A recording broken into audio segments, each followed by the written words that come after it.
bless you once again this morning. Abùkún orúkọ yín lẹ́ẹ̀kan sí láàárọ̀ yìí. Thank you, Heavenly Father, for the worship service. Adúpẹ́ lọ́wọ́ yín bàbá tí ń bẹ lọ́run fún orin ìjọsìn náà. Thank you for all those you have used to bless us this morning. Adúpẹ́ lọ́wọ́ yín fún gbogbo àwọn tẹ́ ti lò láti bùkún fún wa láàárọ̀ yìí. We are going to the word section.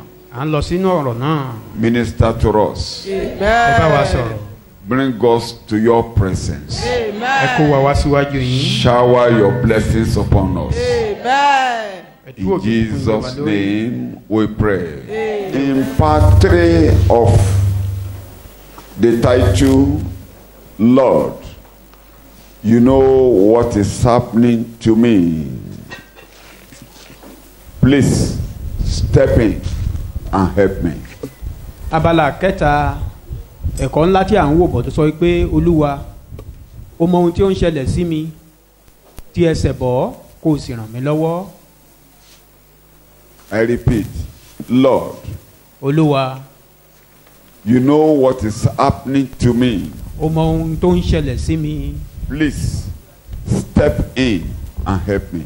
Dákun tí ẹsẹ̀ bọ̀ kó o sì ràn mí lọ́wọ́. We have considered 2 points. I'm going to point number 3. A ti wo kókó méjì, orí kókó kẹta ni mò ń lọ láàárọ̀ yìí.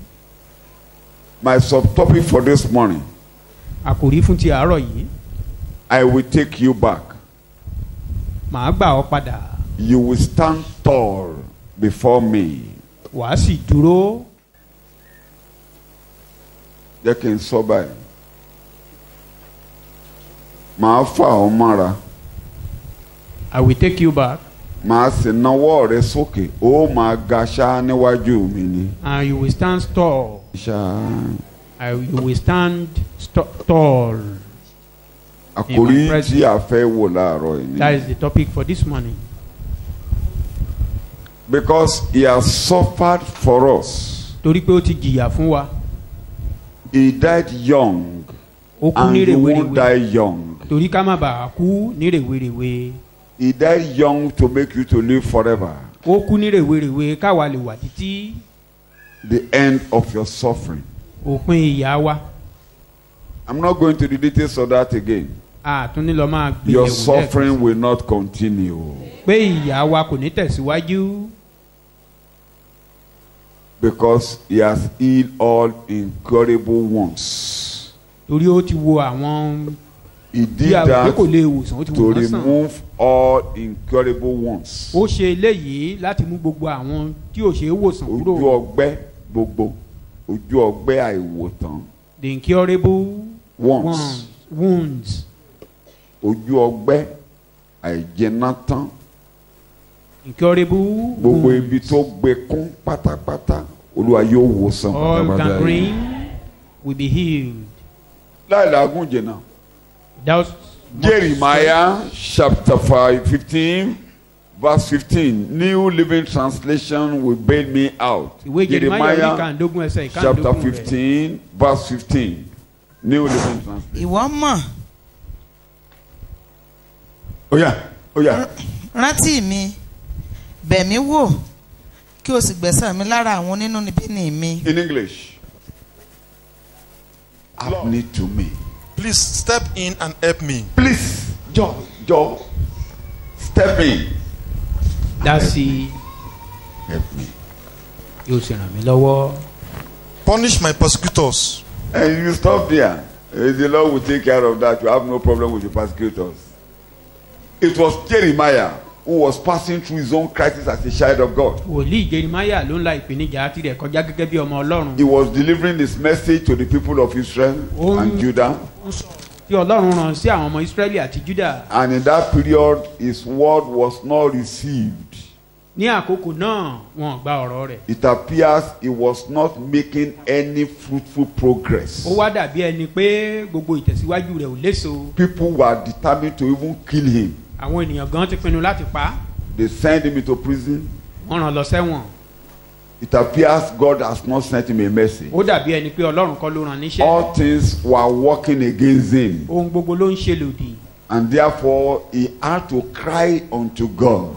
Ó ní láti ké pe Ọlọ́run. That God, pé olúwa You can see where I am. o mọ orí mi nípò And tí you mo know wà what is happening to me, o sì oh mọ ohun tó ń God. ṣẹlẹ̀ sí mi Please olúwa step in and help me. dákun mi ò mọ nǹkan tí wọn náà ń là kọjá láàárọ̀ yìí You might have been praying, it appears you have not been praying. bóyá o tiẹ̀ ti ń gbàdúrà o wá dàbí ẹni pé o You have been doing gbàdúrà all, you did all you can. o ti ṣe gbogbo ohun tó o lè ṣe Things are working negatively. ṣùgbọ́n ohun gbogbo ṣà ń ṣe lòdì But the Lord has not forgotten you. Step in and take over your ohun tí mò life. ń sọ láàárọ̀ Amen. yóò dá sí agbàkóso ayé Look rẹ at how many years, like I said at the beginning of this lecture, ẹ wo iye how ọdún many ẹni years sọ ní ìbẹ̀rẹ̀ ẹ̀kọ́ he yìí was looking at them in Egypt. tọ́lọ́run ti ń wò wọ́n nílẹ̀ It íjíbítì appears God was not working. ó dàbí pé ọlọ́run ò They ṣiṣẹ́ have been suffering before Moses was born. wọ́n ti ń jìyà ká tó bí Mósè In fact, they wanted to kill Moses young wọ́n tiẹ̀ fẹ́ pa Mósè gan ní rèwerèwe ni because the suffering was too much. torí ìyà náà pọ̀ That the parents had to hide him for 3 months. àwọn òbí rẹ̀ ní láti gbé pamọ́ fún oṣù Eventually, they decided to go and throw him into the water wọ́n nígbà ó ṣe wọ́n wá lọ gbé sí etí odò before God took him to Pharaoh's house. ọlọ́run tó wá mú wọ ilé Fáráò And he grew up in Pharaoh's house for good 40 years, yet no solution to their problem. ó dàgbà títí di 40 ọdún ní ilé Fáráò síbẹ̀ kò sí But mark you, wàhálà àwọn òyìnbó the suffering was much, but God did not allow that suffering or that fire to ruin them. ìyà náà pọ̀ nítòótọ́ o ṣùgbọ́n ọlọ́run ò gba ìyà yìí láti Mind borí wọn. you, it was impossible for the Egyptians to kill those children young. ẹ mọ̀ wípé ọlọ́run ò gba àwọn ọmọ Ísírẹ́lì láàyè kò ṣeé ṣe fún wọn láti pa àwọn ọmọ kéékèèké wọn ní kékeré Because God stood where they were giving birth to children. torí pé ọlọ́run dúró tì wọ́n níbi tán bá ti ń gbèbí And wọn when the children became young, they wanted to be slaughtering them. Nígbà God tó sì wà ní began to rèwerèwe. protect those children. wọ́n fẹ́ pa wọ́n ọlọ́run ó sì The ó dá suffering sí. was too much. ìyà náà pọ̀ But we could nítòótọ́ see the hand of God protecting them, keeping watch over them. ṣùgbọ́n a lè rí ọwọ́ ọlọ́run tó dáàbò bò But the wọ́n problem did not stop. ṣùgbọ́n ìyà náà ò ṣíwọ́ It didn't stop. kò ṣíwọ́ níbẹ̀ Yet God protected them. síbẹ̀ ọlọ́run ń pa wọ́n I mọ́ don't know what you are passing through. mi ò mọ ohun tí wọ́n náà ń là kọjá You are láàárọ̀ afflicted, like Paul said, on every side. Bí- 2 Corinthians. bí alàgbà Paul ṣe sọ ní Chapter Kọ́ríńtì kejì 4. orí kẹrin Second bí àwọn kan wà lójú ní Corinthians. ìhà gbogbo Chapter 4. Kọ́ríńtì kejì orí kẹrin We can begin from verse 8. à ń pọ́n wa lójú níhà gbogbo We are edged in, pressed on every side, ṣùgbọ́n ara kò ní wá Ọlọ́run ní jẹ́ kára ó ní yín. may you not be afflicted That's the in the name situation. of Jesus. The affliction was much. ìjìyà náà pọ̀ Yet, síbẹ̀ yet, you are not in tumors in your spirit. Take it in English. Take it in English. we are edged in, pressed on every side, troubled and oppressed in every way, Yes, but not cramped not crash. or crushed. You cannot be crushed. Amen. ẹnikẹ́ni ò lè pa ọrùn No crisis will crush you. sí wàhálà kan tápá ayé rẹ run Settle that mind. ẹ jẹ́ kí lè kalẹ̀ nínú There is ọkàn wa no affliction that will crush you. kò sí ìpọ́njú kan tó lè pa ayé wa There is no torment coming around you that will crush you. kò sí ìnilára kan That's where I'm going this morning. Pa wá You run. will grow tall in the presence of the Lord. pé wàá dàgbà wàá ga níwájú Olúwa You will be growing higher and higher. wàá máa lọ síwájú wàá máa lọ síwájú sí i. Take it again, verse 8. We are reading. Trouble.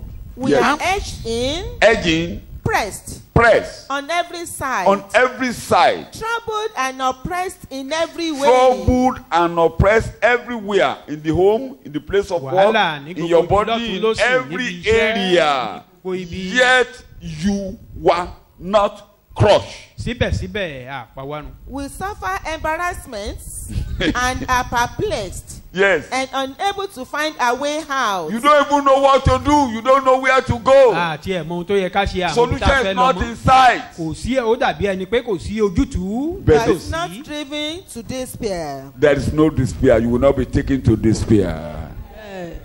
God will step in and take over. Ọlọ́run á dá sí i á sì gbàkóso. There is nobody that will go to heaven kò sí ẹnìkan tó lè lọ that will sọ́run not pass through that crisis. tí ò ní lanú ìpèníjà kan It's kọjá. part of your journey. Ó jẹ́ ara ìrìn àjò wa. That's why the bush was burning. Ìdí nìyí tí The pápá fi ń bush jó. was burning. Pápá ń jó. But the fire in the bush, but the bush was not crushed. Ṣùgbọ́n iná tó ń jó pápá yìí kò lè pa pápá So yìí the lára. fire is rising up daily in your Iná ń jó environment. lójoojúmọ́ ní àyíká wa. But you will never be crushed. Ṣùgbọ́n iná ò ní jó wa. Bow your heads, thank God I am not crushed. Tẹ̀rí rẹ̀ bá pé And I Olúwa will ṣé never be o crushed. pé àpamírun síbẹ̀ a sì lè pamírun. I'm not crushed. Pé And I will àpamírun never be kò crushed. sẹ́ni tó lè pamírun. The fire is burning. Iná ń jó ní tòótọ́. Oppressed every side. Edging, tormented. Ìtẹ̀mọ́lẹ̀ ìpọ́njú But I can never be ní gbogbo crushed. ìhà síbẹ̀síbẹ̀ I can never be àpawárun. crushed. I can never be crushed. Ẹnikẹ́ni ò lè I can never be pamírun. crushed. Ẹ kì yóò pamírun. In Jesus' name, we thank God. Ní orúkọ Jésù. Say amen to that. Àmín. After 40 years, Lẹ́yìn ogójì ọdún, Moses decided to deliver the Israelites. Mósè wá pinnu láti gba àwọn ọmọ But Ísírẹ́lì. he couldn't do it in the arms of the flesh. Ṣùgbọ́n kò lè ṣe nípa ti ara. Your relations may not be able to help you. Àwọn ìbátan rẹ lè má lè ràn ọ́ Like the lọ́wọ́. songwriter who says, the arms of the flesh will fail you. Pé ipa wa nípa ti ara kù wá lọ́nà. You dare not trust your own. Pé o ò lè gbẹ́kẹ̀lé ara rẹ. You can't trust your own flesh. O ò lè gbẹ́kẹ̀lé ẹran ara The rẹ. arm of the flesh cannot come to your aid. Ọwọ́ nípa ti ara kò lè ràn He wá lọ́wọ́. felt compassionate and he moved out of the Pharaoh's house. Ó gbìyànjú nípa And he was ìkáàánú. thinking, what can I do to Ó jáde kúrò help nílé these people? Fáráò pé kí ni mo lè ṣe láti ran àwọn ènìyàn mi lọ́wọ́. He couldn't help them. Ṣùgbọ́n kò lè ràn wọ́n lọ́wọ́. He has to go into the wilderness for another 40 years. Ó ní láti lọ sí God had aginjù to fún train ogójì ọdún him. mìíràn.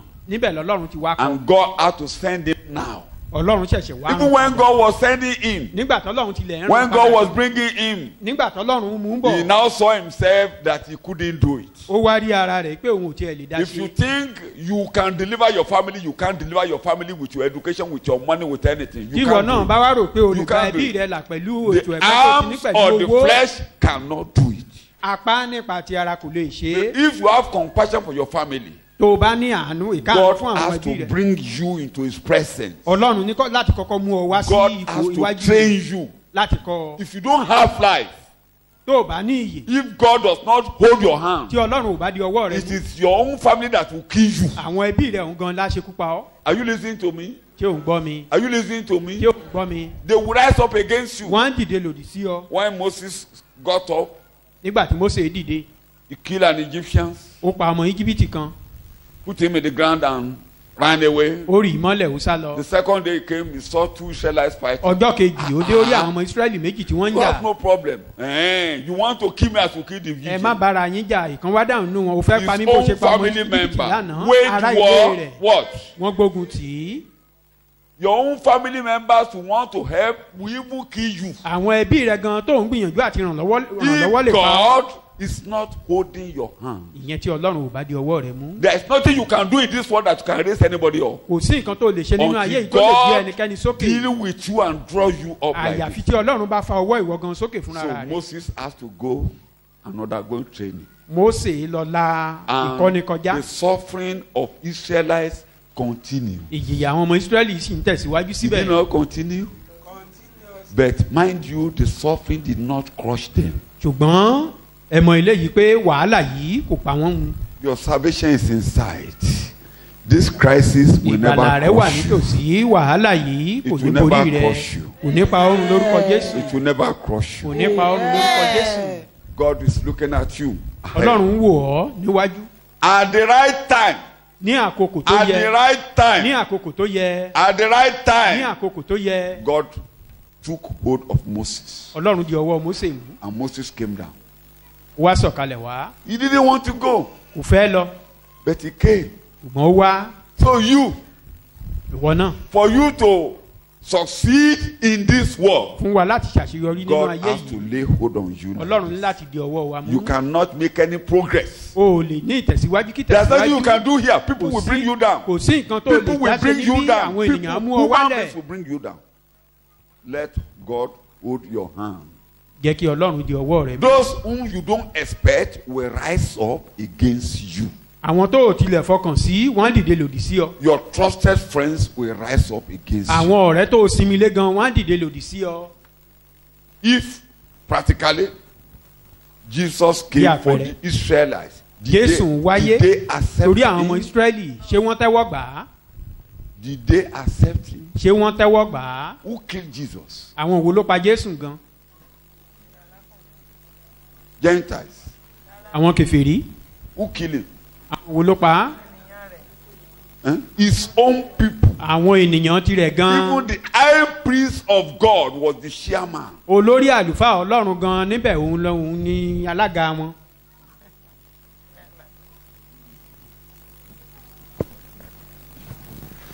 Who sold Joseph? àwọn wo ló ta jósẹ́fù. The very people he wanted to help. àwọn ènìyàn gan tó fẹ́ ràn lọ́wọ́. The arms of the flesh will fail you. ohun tí mò ń sọ ni pé apá nípa ti ara ò lè ràn ọ́ lọ́wọ́ wọn á kù ọ́ lọ́nà. Whatever your wisdom, bí ìmọ̀ rẹ ṣe wù kó pọ̀ tó come to the Lord. wá sí ọ̀dọ̀ olúwa. Let God lay hold upon you. jẹ́ kí ọlọ́run kó di ọwọ́ rẹ mú. That's where I'm going this morning. ibi tá à ń lọ láàárọ̀. When God lay hand upon you, that's Ọlọ́run my bá ti topic dì ọ́ this mú. morning. God will draw you like a wá this. fà ọ́ mọ́ra.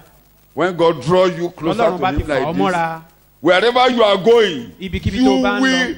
you will rise tall before the Lord. wàá ga níwájú olúwa níbikíbi tó bá bára You'll be rẹ. going higher and higher. wàá máa ga Amen. You'll lójoojúmọ́. be going higher and higher. wàá máa ga Amen. No lójoojúmọ́. one can bring you down. ẹnikẹ́ni ò ní lè mú ọ They will wálẹ̀. fight you. The more they fight, the more you grow and the more you multiply. wọ́n á jà ní tòótọ́ o bó bá sì ṣe ń dàgbà sí i ni wàá máa pọ̀ sí You i. will rise tall. wàá dìde wàá ga níwájú olúwa. If you want to rise tall, you come to the Lord. That's tó o what bá I'm doing fẹ́ this ga morning. máa bọ̀ níwájú olúwa. You just have to rise tall. o ní láti ga ni. Are you listening to me? ṣé ò ń gbọ́ mi. Let me go to my text. jẹ́ ká lọ sí. Jeremiah. ìwé I'm Jeremiah, using the ìwé message. ká wa. I'm using the message. I want to bring a language down. ẹ̀yà bíbélì tí mo fẹ́ lò nìyẹn mo fẹ́ mú èdè Chapter kan níbẹ̀. 15 of Jeremiah, ìwé Jeremiah orí kàndógún verse 19. The ẹsẹ̀ message. kọkàndínlógún rẹ̀. I will explain it in other languages, but the key word, the message, verse 19. nítorí náà God, báyìí ni olúwa wí. Bẹ́ẹ̀ni. God, my strength, my stronghold, my safe retreat when trouble descends. The godless nations will come from earth's four corners, saying, Our ancestors lived on lies, useless illusions, all Verse 19. verse 19 19. nítorí náà báyìí ni of olúwa Jeremiah wí. 15. bí ìwọ bá yí padà 15. Yes. nígbà náà lèmi ó sì tún mú ọ padà wá. ìwọ ó sì dúró níwájú mi. Èdè ìròpànú padà wà ń bẹ̀ bí ìwọ bá sì yà Ó ti tó. Ó yá sọ̀yìnbó ẹ̀. This is how God answered me. Yes. Take back those words, and I will take you back. Gbogbo ohun tí Jeremiah ń kẹ́bù sí pé ara ni ú. all what Wo, Jeremiah was saying Àwọn that ọ̀rọ̀ he's tí mo been bá ọ sọ afflicted. ni kò dì mú. all what has spoken to you Gbọ́ràn. hold them. Yí padà sí mi, gbọ́ràn sí mi lẹ́nu. turn to me be Màá obedient fà ọ́ to mọ́ra. me I will draw Tó bá you ti fà ọ́ near. mọ́ra, once I draw you near màá gbé ẹ sókè. you will rise tall. Ó yá brother Lolú, mò ń gbèdè rẹ. Then you will stand tall No, before me. before you stand tall, you will stand tall. Tell yourself, I will stand sọ tall. fúnra rẹ pé màá ga. I will stand tall in the presence of Màá ga God. níwájú That's my Olúwa. title this morning. You will stand tall, màá ga níwájú and no olúwa. one can bring you kò down. sí ẹnikẹ́ni tó lè mú mi Before wálẹ̀. you stand tall, something must happen to you. Yes, gbogbo tó ga òkìní you kan are gbọ́dọ̀ reading, brother ṣẹlẹ̀. Lolu. Take back those words, Take back those words. and I will take you back. I will take you back. Then you will Gba stand àwọn Gba tall. ọ̀rọ̀ tí mo bá ọ sọ, ohun tí mo Màá sì bá ọ gbà sọ ọ́ ni mọ́ra. kó o gbà. Èmi á wá gbà ó take padà. my word and I will take you Yẹn back. yí padà sí mi ní Yorùbá pé please turn back to me. máa bọ̀ lọ́dọ̀ mi. come unto me. Màá mú ọ dúró bẹ́ẹ̀ Then I níwájú mi, will màá uphold fà ọ you sókè. and you will be tall. Màá mú ọ la ayé I já. will make you pass through this world. I've given you a word. Take mo ti those fún ọ ní words ọ̀rọ̀ mi kíyèsí and I ọ̀rọ̀ will draw wọ̀nyí. you to myself. màá sì fà ọ́ mọ́ra. Má wá wa nú o. don't call me vain. Alàgbà mi darí àdúrà làárọ̀ ẹ̀kọ́ náà jẹ́ àgbọ́. The man, Abẹ́ṣe bẹ́ẹ̀ the ló wí. minister that was leading us, this Gba morning ọ̀rọ̀ said rẹ̀ sí ọkàn rẹ̀. that God should let us Ọlọ́run á listen. wá fà wọ́n. Accept the word into your mind. Then That's God the will draw first you to thing. himself. Ohun àkọ́kọ́ nìyí. Òun ló máa fà ọ́ mọ́ra báyìí. He will draw you to himself. Gbèdè tó wí ni. Don't you hear the language Kò you use? sẹ́nikẹ́ni tó lè tọ̀ mí wá. No one can come unto Bí kò me bá ṣe bá bàbá ṣe kéde. except my Father in heaven draw him nearer. Ṣùgbọ́n kan tó fà ọ́. But Ọlọ́run before á he rí ọ draw you báyìí. to Wàá himself, ṣí ọkàn ẹ̀ payá. God will see you that you Bàbá are á fà open-minded. Jẹ́ kí n lo àpẹẹrẹ Jacob. Let me use the example of Because Jacob. was just ordinary man like you. ènìyàn ẹlẹ́ran ara bíi tiwa ni Jákọ́bù. A deceiver for that man. Ẹlẹ́tàn. He deceived and he did all he could. He fought his way out from the womb. Ó tàn And ó dìjàkadì he did all láti inú the Olúwa. cheating Ó sì ṣe to gbogbo get a ẹ̀tàn blessing. láti gba ìbùkún. And God was watching him. Ọlọ́run wò ó. But God drew him. God drew him. Let me go because of my time. Because if I go to the story too much, I won't be able to measure my points. Genesis 28. Orí kejìdínlọ́gbọ̀n. I want to use verse 16 and 17. Ẹsẹ̀ If I like, I may go to the ìkẹtàdínlógún sí story. kẹtàdínlógún ni mo fẹ́ lò. Verse 16 and 17. Then Jacob Jacob. awoke from his sleep Yes. and said, Yes. Surely the Lord is in this place. He responded because he was walking his way out in the wilderness of life. Are you listening to me? Ó kàn ń gbìyànjú láti lànà fúnra ara rẹ̀ nínú aginjù ayé. And as he was going, his mother Bó ṣe ń lọ. who was accomplished in deceit Ìyá rẹ̀ tó bá fọwọ́sowọ́pọ̀ nínú ẹ̀tàn rẹ̀. because he thought he could fulfill the revelation. Torí Thought. ìyá rò pé òun lè mú I'm just sorry for tán ti that fi hàn woman. ṣẹ. I was sorry for that woman. Ó ṣe mí láàánú. That woman did not see the glory of Jacob. Did he? Did he? She should have waited now. Ó yẹ kó ní sùúrù. She should have waited Ó yẹ kó ní and sùúrù. allow. She suffered too much. Ó jìyà lọ́pọ̀. Those children wanted to kill her. Àwọn ọmọ yìí gan fẹ́ pa á. They wanted to kill her. Wọ́n fẹ́ pa nínú oyún. If you know what happens to the womb, you will know. If children are doing like and they wanted to push you. Àwọn obìnrin ló lè nídìí rẹ̀ nígbà tí oyún inú bá fẹ́ tì ọ́ ṣubú. A single child sometimes may attempt to kill you when you are pregnant. Ọmọ ẹyọ kan gan nínú nígbà mìíràn téèyàn bá lóyún lè fẹ́ pa ọ́. Somebody told me that Ẹnìkan sọ fún mi. you know those steps are not as good as the step of the pẹ̀tẹ́ẹ̀sì àtijọ́. The staircase of those days story building. He said the child wanted to push him and so that he missed Obìnrin náà himself, he lóyún nearly sínú fall. ó ní ọmọ oyún tó wà nínú fẹ́ tì ń ṣubú ní ibi tó ti ń sọ̀kalẹ̀ ní ẹnu ọ̀hún.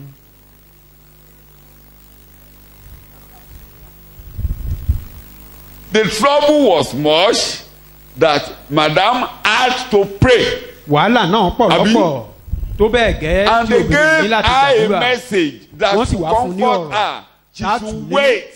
Ṣe ló yẹ kó She dúró. should wait Ó yẹ kó dúró for that revelation to be fulfilled. fún ìfihàn yìí láti wá sí ìmúṣẹ. They told her Wọ́n sọ fún the junior one will be the head. pé àbúrò ni Two ẹ̀gbọ́n ni yóò sin nations. àbúrò orílẹ̀-èdè méjì ló wà nínú rẹ̀. God didn't say the senior one will be bad. Did he say so? Ọlọ́run òkúkú sọ pé ẹ̀gbọ́n Did pé you say aburú so? fún ẹ̀gbọ́n náà o. They Àbí only Ọlọ́run sọ said the bẹ́ẹ̀. younger will be the leader. Wọ́n kàn sọ bẹ́ẹ̀ pé àbúrò ni yóò ṣe olórí Two nations. orílẹ̀-èdè méjì. We should be our joy. I'm not blaming her too much. Mi ò I'm only trying bú to o. point out that I felt she should wait because Ohun tèmi kàn ń rò ní pé ó yẹ kó lè ní sùúrù. Isaac came and buried his father. Ìsákì wá láti sin bàbá rẹ̀. When Jacob came Jacob. back together with Esau, they buried Isaac.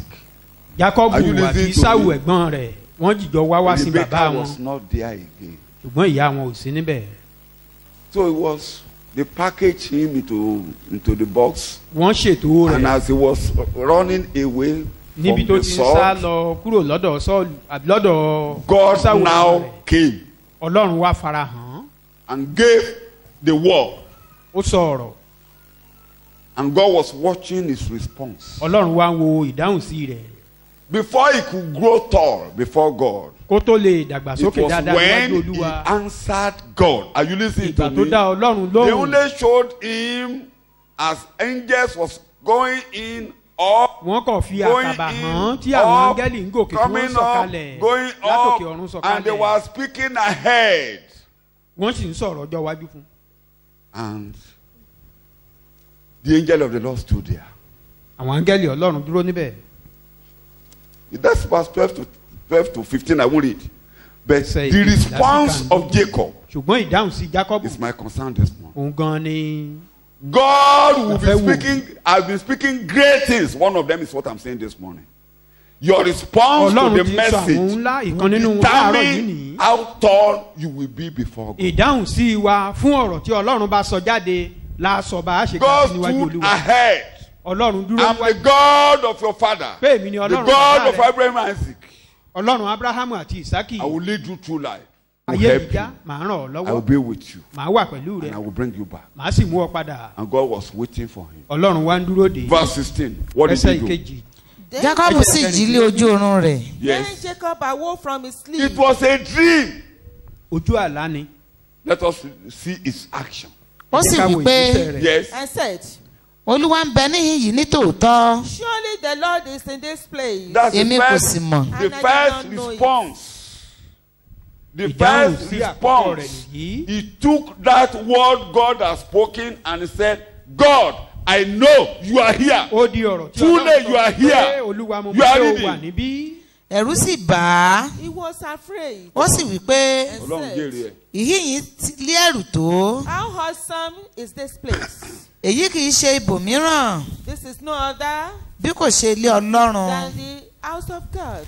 èyí sì lé ẹnubodè ọ̀run. And this is Ogbon the tó gate wí. of heaven. kò sí Kúnlẹ̀ rẹ̀ ni. he knelt down. Ibi lèèyàn máa bá dọ̀dọ̀ Ọlọ́run. this is the way Ọ̀nà of the ọ̀run gate to rèé. heaven. Ọlọ́run rèé. This is God. Ọlọ́run rèé. This is God. Mo wólẹ̀. Mo I bow wólẹ̀. down. Mo I wólẹ̀. bow down. Ayé mi di tìrẹ. My life is yours. Bí èdè tẹ̀ ń lò, mo Like dá a language. padà. Àbí bẹ́ẹ̀ kọ́? ó dá padà Sọ́dọ̀ rẹ̀ o. bàbá. Unto you, God. Ìwọ ló lógo àti ìyìn. mo dá wọn padà sọ́dọ̀ rẹ̀. pé ìwọ Ọlọ́run, That you ó God. dẹ̀ rí mi. You see me. Èmi ẹlẹ́tàn. I Èmi oníjìbìtì. Ló wá bá níbí yìí. You met me here. Pé orí mi bí mo ṣe wà You yìí. see me as I am. Ló dẹ̀ ń sọ̀rọ̀ rere nípa mi And bí you speak eléyìí. good thing concerning me like this. David did the same thing. Dáfídì ṣe bákan When náà. David said he wanted to build a house. Nígbà tó lóun fẹ́ kọ́lé. And God said, you can't build me a house. Ọlọ́run ní o lè I will build you a house. ó ní màá kọ́lé And fún God ọ. began to talk. Ọlọ́run wá bẹ̀rẹ̀ sí ní sọ̀rọ̀. David knelt down again. Say, Ó God, kúnlẹ̀. who am Pé I? Olúwa ta ni You are mí? speaking like this about the future for me. Tó ń sọ̀rọ̀ Myself, ọjọ́ ọ̀la fún èmi mi bí náà, eléyìí. èmi náà, èmi náà, bàbá. Father, Lówó lẹ̀. he humble himself. God has spoken so many good things about you. Ọlọ́run ti sọ̀rọ̀ One lórí of them is I'm lọ́pọ̀lọpọ̀ telling you nípa this rẹ̀. morning. Ìkan nínú wọn ni If mò ń rán ọ you létí take láàárọ̀ back this yìí. word, Tó o bá gba ọ̀rọ̀ yìí mọ́ra, God will draw you to Himself. Ọlọ́run á fà ọ́ mọ́. amen. I'm repeating, you will rise tall before the Lord. Ṣé wàá ga níwájú Olúwa? From that day till Since then, Jacob died, Títí di ìgbà he ikú was Jákọ́bù, going higher and higher. ó ń ga sí ni. If today, Lónìí, take his word, tó o bá gba bow ọ̀rọ̀ rẹ̀, down, tó o tẹríba, surrender as tó o Jacob jọ̀wọ́ gbogbo rẹ̀ surrendered. gẹ́gẹ́ bí From Jákọ́bù today, you will jọ̀wọ́ go rẹ̀. higher and higher in your Látòní lọ, journey. wàá máa ga sí níwájú Olúwa. Lọ́kàn Bíbélì kò lọ́ọ̀lẹ̀ mọ́. Read the Bible. Kò lọ́ọ̀lẹ̀ mọ́ látọjọ́ yẹn o. He never gone down anymore. Kò lọ́ọ̀lẹ̀ mọ́ látọjọ́ yẹn o. Never since Torí ó then wólẹ̀. had he gone down. Ó yọ̀ǹda ara rẹ̀. He Ó humbled gbé ara himself, rẹ̀ ní Ọlọ́run lọ́wọ́. surrender himself to God. Kódà ó dá májẹ̀mú. He even make a covenant. Ọlọ́run retí pé kó o bá òun dá májẹ̀mú. God is expecting you to make a covenant Ẹ̀ka with májẹ̀mú him. tó dá. Read. Jacob sì covenant. jẹ́ ẹ̀jẹ́ wípé And Jacob,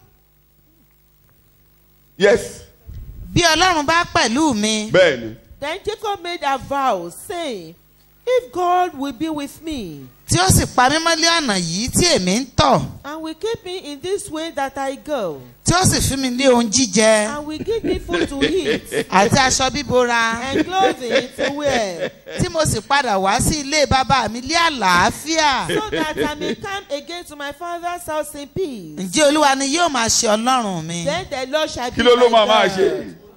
Lord shall be my God. ee o That the Lord shall be The his Lord God. shall be ọ̀gọ̀rọ̀ my yín God. bẹ́ẹ̀ ni Ọlọ́run ti ń mú rìnrìn àjò Majority ayé of kọjá us, God has been ṣùgbọ́n ẹ taking us tí passing jẹ́ kí Olúwa yẹn kó jẹ́ Ọlọ́run But you yín. never allow that God to be your àtọ́jọ́ yẹn Lord. lọ́lọ́run ti di Ọlọ́run rẹ̀. Since then, God became his Lord. ọjọ́ yẹn ló ti di Ọlọ́run rẹ̀. Became his tẹ́ bá God. wá ń ka Bíbélì kọjá tẹ́ bá ti wá ń pàtàn wọ́n ní When we are Ọlọ́run talking Abraham about history, Ọlọ́run he Isaki mentioned the Ọlọ́run God ta of ló kàn. Abraham, Isaac, Jacob. and Jacob. ìgbà tó yá ló yí orúkọ ẹ̀ padà sí Israẹli. Later, he changed his name to Israel. ìjọ yẹn ni Ọlọ́run ti di Ọlọ́run rẹ̀. nígbà That tó Ọlọ́run ti di day, pé ó God wólẹ̀ became his mo di ọ God. ó yẹ dìgbà tó When mo God ti di saw, he Ọlọ́run humbled rẹ̀. himself. èdè tó lò yẹn mo ti di The Ọlọ́run rẹ̀ language you lónìí. use have become your God. mo ti di Ọlọ́run rẹ̀ Have lónìí. become your God. ṣé kọ́lọ́run di Ọlọ́run rẹ̀ láàárọ̀ You yìí? want God to become your God? ṣé kọ́lọ́run Ọlọ́run rẹ̀ láàárọ̀? Do you want him to be your personal God? God tá a di tiẹ̀. Ọlọ́run tìrẹ gangan. tó ànáwó sí báyìí tá a dá ọ lóhùn. You will stretch forth your hand towards him ibikíbi tó and bá he dé will wàá answer máa you. ga láyé. Anywhere you find yourself, you'll be tall.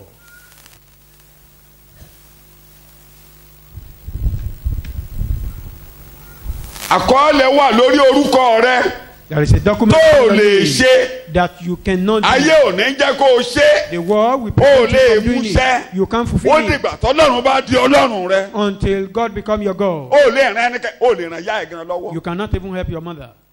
o lè ràn bàbá ẹ̀ lọ́wọ́ You can't help your father. so ẹ̀yin tẹ́ ń ti ọmọ níwájú Olúwa tẹ́ ń ti wọ́n dànù Those that are pushing away mo their gbàdúrà children before God, ẹ̀ ní sunkún ọmọ may you not weep for them. wọn ò lè ràn yín lọ́wọ́ They tó bá can't ti ní wọn help kó you. wájú Olúwa If you send them ó away dìgbà from the tètè presence Ọlọ́run of bá God, ṣẹ nínú ayé wọn until the plan of wọn á God máa came fàyọ̀ to ṣe pass nǹkan in their tọ́lọ́run life. nìkan ṣe They will be doing ìgbà yẹn ni wọ́n the tó máa commandment of tọ́jú ẹ God. o It is then they will take care ìṣòro of ayé ò ní jẹ́ káráyè rí ọ o kì í ṣe you. The pé o problem of this world will not allow them to see you. àbí ìṣòro ò sí nínú ayé Or don't you think there are problems in this world? olówó ò ní ìṣòro Those who are rich, ẹ̀dá they don't olówó ò have ní problem. ìṣòro àwọn ní ìṣòro owó ní ìdáhùn fún gbogbo Money is the answer of all things.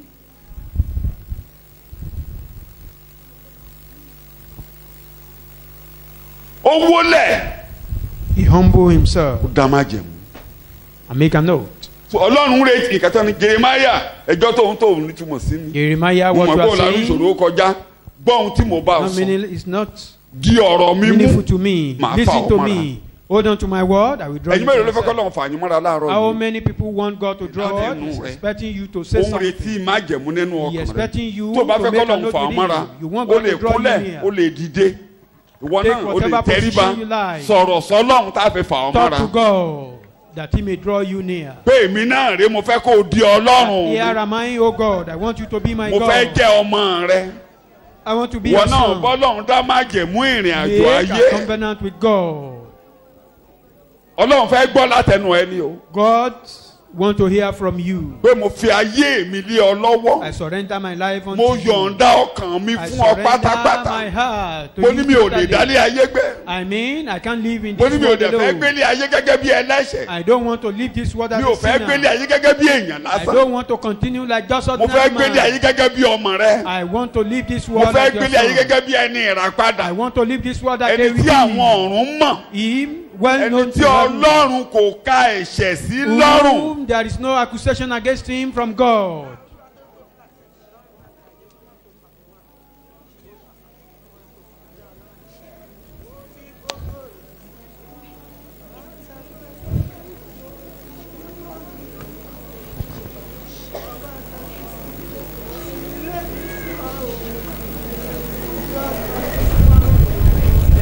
Jésù Olúwa wa ni mo gba àdúrà.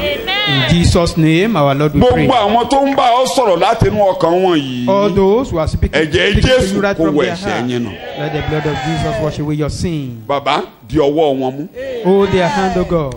di ọwọ́ wọn mú Hold their hand. ṣíwèé kàn wọ́n Open their book of kókó jẹ́ remembrance. tirẹ̀ The glory will ní be orúkọ unto you. Jésù mo gba àdúrà. In Jesus' name, our Lord, we pray.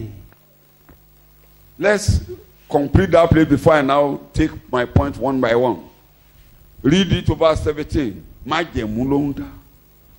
You are reading. Genesis 28. òkúta yìí Genesis chapter 28. Yes. òkúta yìí tí mo fi lélẹ̀ ṣe ọ̀wọ̀n Bẹ́ẹ̀. ni yóò sì ṣe ilé Ọlọ́run àti nínú ohun gbogbo tí ìwọ ó fi fún mi Máa gbọ́ èmi ó sì fi ìdámẹ́wàá rẹ̀ fún ọ. májẹ̀mú yẹn tóbi o. That covenant is so great. Àbí kò tóbi. Or don't you think Ó so? lóun bọ̀ wá sílé ẹbọ fún ọ. That I'm coming to make Mo fẹ́ ṣe ibi tí an màá ti altar máa jọ́sìn sí where I ọ. will be worshiping you. Tó o bá ti ní ọkàn You don't have the heart láti bọ́ lọ́hùn kó jọ, to o gather ò lè with ga. God. You can't be tall before Him. O ò lè ga. You can't be tall before Him. Tó bá ṣe pé kó o jẹ, kó o wọṣọ. If it's Kó o rìn only for nìkan. you to Ẹ̀hún kó ti kọ́kọ́ sọ, eat, drink, kó o wọṣọ, clothing, kó o jẹun, àbí bẹ́ẹ̀ kọ́. Ó lọ́lọ́run, mo fẹ́ kó o nílé. say, God, I want you to Mo fẹ́ have kó o a place of nílé. dwell. Mo mọ̀ kó wàá tọ́jú mi. I know you Bọ̀ will bá take ti care of tọ́jú me. mi tán. Mi ò fẹ́ máa nìkan jẹun, o bá kó lé mi I lọ́wọ́. don't want to be eating Wàá, what you mo give fẹ́ me kó o alone. nílé. I want you to have a place of Ẹ gbàgbé dwelling. ẹ̀kọ́ ìdámẹ́wàá kì í ṣe yẹn ẹ̀kọ́ àárọ̀ ẹ̀ nìyẹn. Ṣùgbọ́n kókó kan lẹ máa mú jáde níbẹ̀ ni But pé you get the ọkàn point there. ọkàn That is ọkàn the spirit. ọrẹ Spirit ọkàn of giving. àti dáhùn tọ́lọ́hún fún ọ kó o tún ṣe kẹ́ni. The spirit of returning what Ẹ̀kọ́ God tẹ́ ẹ máa kọ́ lára has, what Jacob. God has given unto you back to Him. ilé ìṣòro òfin Mósè Not a love, ó ti not ní a matter ọkàn of pé law of Moses. n tó He bá had ti a kó lé mi man lọ́wọ́ that mi ò whatever you ní give nìkan me, jẹ́ I will not eat alone. mo ní mi ò ní ṣe. I won't eat alone. Ìwọ ló ní It belongs to you. mo fẹ́ kó o nílé wà I want you to have a place of dwelling. máa jẹ́ kó o nílé. Build a house for you. Èkejì Number two, ẹjọ́ ṣọlọ́run ń gbélé tán fọwọ́ kọ́ is God dwelling in a house made by hand? ṣé ó ń gbélé tán fọwọ́ kọ́ Is God dwelling in a ṣé ó house ń made by jẹran ewúrẹ́ hand? Eating ó ń jẹran goat àgùntàn. meat? mo bá dẹ̀ fún mi yẹn mo ń bọ̀ wá kó màá pín sí mẹ́wàá màá kó kan ìwà All fún that you gave me, Ọlọ́run á divide wọ it aṣọ into- yẹn. the 10% will be for Ta ló you. tó ní ohun tó ń kó bọ̀ ni? That thing that is bringing to God, Mo who ní ta ló owns nu tó ń kó it? bọ̀ ni? Ilé tó ń kọ́ yẹn ta ló ní? The house that is building for O kàn God rẹ́ra belongs rẹ to jẹ. who? You are only cheating yourself. Tó o bá ti ní ọkàn You don't have the heart àti ṣe nǹkan to fọ́lọ́run do something for God. àti or doing bá something Ọlọ́run for kọ́ God. níṣẹ́ Ọlọ́run tẹ̀síwájú. That Kò is sí for òòlè you to kò sí má want ṣe lè náwó ẹ̀ the sókè. work of God to be progressing. There is no way you can. Your hand will be Ẹsẹ̀ lifted ogún up verse in 20 His presence. verse 20 orí mo ti ń kánjú. Jacob sì jẹ́ ẹ̀jẹ́ wípé bí Ọlọ́run bá pẹ̀lú mi tí ó sì pa mí mọ́ lé ọ̀nà yìí tí èmi ń tọ̀ tí ó sì fún mi lé ohun jíjẹ àti aṣọ bíbora tí mo sì padà wá sí ilé bàbá mi lé àlàáfíà ǹjẹ́ Olúwa ni yóò máa ṣe Ọlọ́run mi òkúta yìí tí mo fi lélẹ̀ ṣe ọ̀wọ̀n ni yóò sì ṣe ilé Ọlọ́run àti nínú ohun gbogbo tí ìwọ ò fi fún mi èmi ò sì fi ìdámẹ́wàá rẹ̀ fún ọ. Ó ti yí ọ. Tó bá ti ń gbọ́ pé Jacob ẹni gíga ní ayé Anytime you are hearing bo ló ti Jacob, rí an exalted man Ew. on earth, where did he mo ní find bo ló that? ti rí From where did he find that? tó bá ti gbọ́ Ísírẹ́lì ní àkọ́bí mi When you are hearing Bo Israel ló is my ti rí? firstborn, from where did he bo get ló ti that? rí ènìyàn lásán ni ọ̀pọ̀rọ̀ ni Ordinary man oníjìbìtì like bíi tiẹ̀ God, ni Elijah, ṣùgbọ́n ó dúró báyìí but ó wọnú he stood májẹ̀mú pẹ̀lú before Ọlọ́run God and enter into a covenant with God. ó gbọ́dọ̀ wọnú májẹ̀mú You pẹ̀lú must enter Jésù into a covenant with májẹ̀mú Jesus. ẹ̀jẹ̀ la fẹ́ ra wá. We've been redeemed. A gbọ́dọ̀ with the fẹ́ covenant jẹ̀wẹ̀ of ọ́ blood. You o must gbọ́dọ̀ be wọnú one with the májẹ̀mú Lord. pẹ̀lú You rẹ̀ o must gbọ́dọ̀ enter mọ̀dá into a májẹ̀mú covenant pẹ̀lú with rẹ̀ Him. You must make o a dẹ̀ gbọ́dọ̀ covenant dúró with nù Him. májẹ̀mú tọ́lọ́run You bá must ọ dá remain in the tọ́lọ́run bá covenant ti made rí with you. ọkàn rẹ pé bẹ́ẹ̀ ló wí. Once God see your mind that is what you confess, mo bẹ̀rẹ̀ ẹ̀kọ́ Ọlọ́run á di ọwọ́ rẹ̀ mú bá God will hold your hand. you will rise tall Wàá ga, you will rise tall wàá ga níwájú Olúwa. you will rise tall. Wàá dìde wàá sì ga níwájú Olúwa. Ta ló bi Jacob lulẹ̀ ta ló bi lulẹ̀ ẹgbẹ̀rún Who Ísáù pulled him down? ẹgbẹ̀rún Ísáù After that, nílẹ̀ no one. Thousands of Ògòdè Esau Ísáù. cannot do that. ó kó náà fi ro abó mọ̀ pé ó lọ̀dá Or don't you think? Don't you know Àdá that tó ń lọ yẹn ta ló fẹ́ fi Esau bẹ́? will file a cutlass just ee to o to attack his brother. oko náà fi ro Eventually, they used it to brush feed àbí kán fi bẹ́ ṣu. or to peel yam. gbogbo ìdà tí ọ̀tá rẹ̀ yọ sí ọ pátápátápátápátápátá draw a against ó you sọ by di the ọ̀bẹ enemy. sì mi lu ọ̀bẹ ìdáná. Turn to ordinary knife. bí ọlọ́run bá ti lè díwọ́ ẹ̀ mú báyìí Once God hold your hand, torí ẹ pé is He know you. torí a ti wọnú májẹ̀mú lọ We've entered into a covenant. nípa èlé yípadà Padà méjì ẹ̀jẹ̀ àti jogún Jésù lọ́wọ́ ọ̀tún bàbá mo máa ń tẹnu mọ́ ire àwa mi. tó bá ti díwọ́ ẹ̀ mú báyìí Once you hold your gbogbo àwọn hand, tó bá yọ̀dà pátápátá anybody that draws sword, wọ́n á ti dà wọn bọnú àkọ́ wọn they will use their sword. wọn ò ní kú They will not die. ojú wọn ló ti máa dáa fún Even ọ. in their presence, it will be well with you.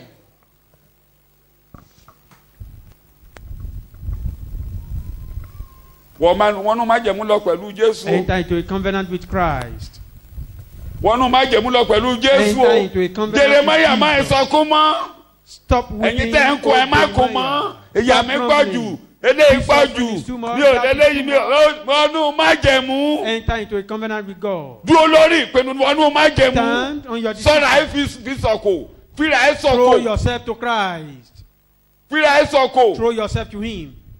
káwa wò bóyá ó máa kú ọ lọ́nà láyé And now wait, maybe He will fail you. tó bá ti rí ẹnìkan If you ever tó seen fíra ẹ anyone sọ̀kò sọ́lọ́run lọ́wọ́ that throw himself tí into Ọlọ́run bá God, yí ẹ̀jẹ̀ and God ruin ajẹ́pá his yí life, àbàjẹ́ then it means tí ò bá ti it sí will be for you ó máa like dá that. fún ọ ní But mo sọ láàárọ̀ otherwise, yìí it must be well with you. tó bá ti rí àpẹẹrẹ ẹnìkan If you've ever seen a tó bá Ọlọ́run rìn example of someone that tí walked ayé with rẹ̀ God wó and his life was ruined, mọ́ gbẹ́kọ̀ mọ́ ọ̀rọ̀ àgbẹ̀ don't bíbélì listen rẹ̀. to me again. o lè rí nínú ayé wọn ọ̀bọ Ọlọ́run rìn o Take ó lè it. jẹ́ babaláwo ni wọ́n You may see Bẹ̀ such torí people àpẹẹrẹ in kan the ní Bíbélì ń bí. world, but you see anyone nu bíbélì as an example in the Bible, tó bọ́ Ọlọ́run rìn walk with God. o lè ráwọn kan tán sọ pé ń bọ́ Ọlọ́run rìn nínú ayé Though you may see some people that Ayé wọn they lè say they wò. are working with God and their Torí life will not be olóògùn ni wọ́n, organized babaláwo ni because wọ́n. they are shamans, they are herbalists. ètò orí kan nù bíbélì But if you see ẹ anyone bá in ti the fi Bible, farabalẹ̀ gbọ́ mi láàárọ̀ yìí tó bá ti mọ̀ pé ó wà ibi tẹ́kọ̀ọ́ dé yẹn if you see there is Bíbélì anyone ẹ̀. you've seen in the Bible, máa lọ ní at this point, take your Bible and move pé on. ó wà pásọ̀ ọ̀rọ̀ ló ń pa That there are some of them. you mo are rí lying. àpẹẹrẹ àwọn tó bọ́ Ọlọ́run rìn I ayé can wọn see dẹ̀ the wó example of some people working with Ayé God wọn and wó. their life was pulled down. bíbélì ẹ̀ Take your Bible. pé mi ò lè bá pásọ̀ lérò ìṣoṣẹ́ That I pọ̀ can't deal with this mo life retí ẹ̀ ṣé pastor. wàá máa lọlé tó máa lọlé ṣé ayé èèyàn máa ń dá níwájú Ọlọ́run ni I need to be well with Dìde you lórí ẹsẹ̀ rẹ in tó the bá ti presence rí of bẹ́ẹ̀. God. Rise up on your feet. iwájú rẹ ló ti máa ń dá fún ni That it's in your presence that it iwájú ẹ ló ti máa ń dá fún ni.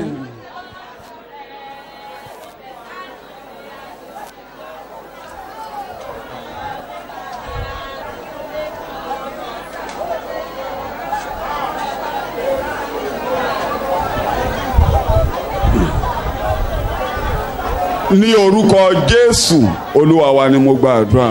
In Jesus' name, our Lord. jẹ́ kí n na díẹ̀ tó rà sísọjí ìta gbangba tí mo bá lè parí ẹ̀ máa parí ẹ̀ tí mi ò bá parí ẹ̀ I'm able to máa finish fi it. dídó. So be Why it otherwise. after taking a covenant with God why Lẹ́yìn tá a bá ti will fọlọ́run you dá májẹ̀mú. stand tall? Èrèdí wo là á fi wá dúró máa sọ gan-an láti níwájú àárọ̀ yìí Olúwa I tá a will fi ga. stand tall. Máa tẹnumọ́ yín pé màá ga níwájú Olúwa. sọ inú ogun tó ń dìde pé I Even will among stand this tall. tumor, màá Hey. dìde, màá ga níwájú wíbẹ̀ Olúwa. díjú ẹ lórúkọ Jésù I will stand tall. Màá ga níwájú Olúwa. màá máa ga sí ni. I will continue màá máa lékè to ṣá. progress. màá máa lékè ṣá. Àbítọ̀. màá máa lékè ṣá. Àbítọ̀. a máa lékè ṣá ni. Àbítọ̀. I will stand tall. Màá ga No matter níwájú what. Olúwa. No matter what. Ohunkóhun yòówù kó dé. No matter what. Ohunkóhun yòówù kó ṣẹlẹ̀.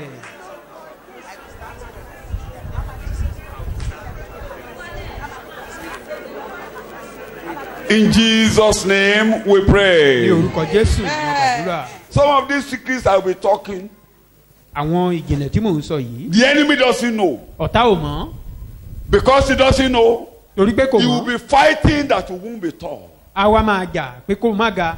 But there is a revelation from the Spirit of God Ṣùgbọ́n ìfihàn láti inú ẹ̀mí Some Ọlọ́run of wá. your enemy fighting you, Ọ̀pọ̀ nínú àwọn ọ̀tá tó ń some bá of wa them jà fighting you, àwọn mìíràn ń bá wa jà can see a revelation that they can't fight you, wọ́n kàn lè rí ìfihàn yìí pé wọ́n ò tó bá jà that you will be tall.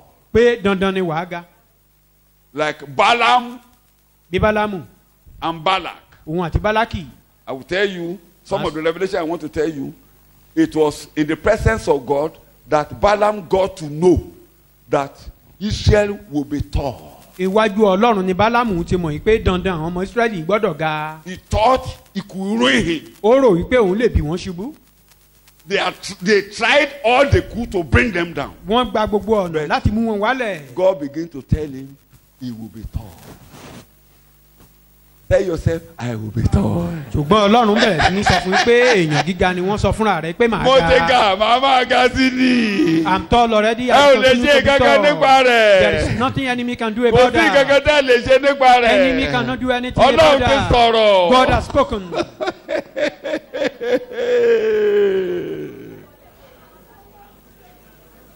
Amen. Point Àmín. number 1. Kókó àkọ́kọ́. You are now have peace with God.